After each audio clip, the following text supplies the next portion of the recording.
अवां ॾिसी रहिया आहियो KTV वर्ल्ड ऑफ न्यूज़ यानी ख़बरुनि जी दुनिया।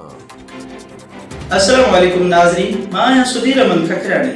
अवां ॾिसी रहिया आहियो KTV वेब न्यूज़। पेश आहे हिन वक्त जी अहम ख़बर।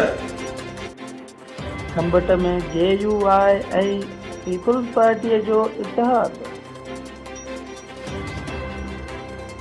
शहजाद बशीर जी रिपोर्ट मुताबिक़ JUI अॻुवान मोहतरम मौलाना राशिद महमूद सूमरोज़ साहब जन गंबट में ख़िताब कंदे चयो त पीपल्स पार्टीअ जे JUI सां इतिहाद आहे।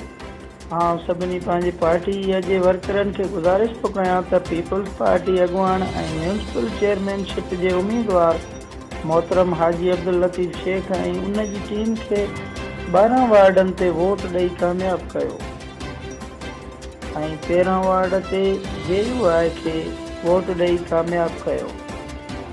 पुट जवान थींदा निकाह में वदुला पढ़ाईंदो नेमतुल्लाह के छा हराईंदो असां तव्हांजा मरना भी खाऊं तव्हांजा परना भी खाऊं नेमतुल्लाह के कहिड़ो वठे में सूरा।